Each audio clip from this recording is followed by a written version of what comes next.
Veg uttappa किंवा आपली आंबोळी पीठ आंबवलेलं नसताना झटपट कशी करायची आज बघूया, ते पण टँगी पुदिना चटणीसोबत। एका बाउलमध्ये मी 1 कप जाडा रवा घेतलेला आहे।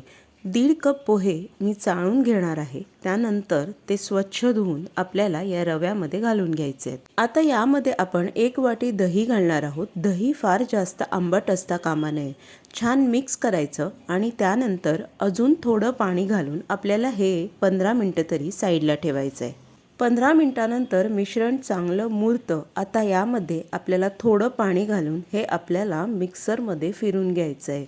2 बॅचमध्ये थोडं थोडं करून मी हे मिक्सरमधनं फिरून घेतलेलं आहे। तुम्ही याची कन्सिस्टन्सी बघू शकता। चवीप्रमाणे मीठ घालून आता आपण हे मिक्स करून घेणार आहोत। त्यानंतर मी 1 पॅकेट इनो यामध्ये घातलेलं आहे। एकदा छान मिक्स करायचं। आंबोळीचं बॅटर तयार आहे।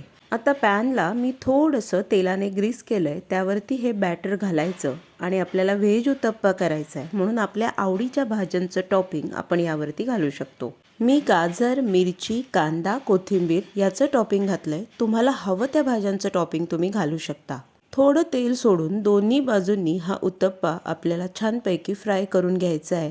बघा किती सुंदर झालेला आहे। आपला व्हेज उत्तप्पा रेडी आहे। चटणीसाठी थोडी पुदिन्याची पानं, थोडी कोथिंबीर धुवून घ्यायची, 2-3 लसूण पाकळ्या, थोडं आलं, 1 चमचा जिरं, अर्धा चमचा काळं मीठ, अर्धा चमचा रेग्युलर मीठ, लिंबू, साखर आणि थोडे कच्चे शेंगदाणे, थोडंसं पाणी घालून वाटून घ्यायचे। मिरच्या सुद्धा घातल्या आहेत, फ्लोमध्ये बोलायचं राहून गेलं। इन्स्टंट व्हेज उत्तप्पा विथ पुदिना चटणी नक्की ट्राय करा। Like, share, subscribe.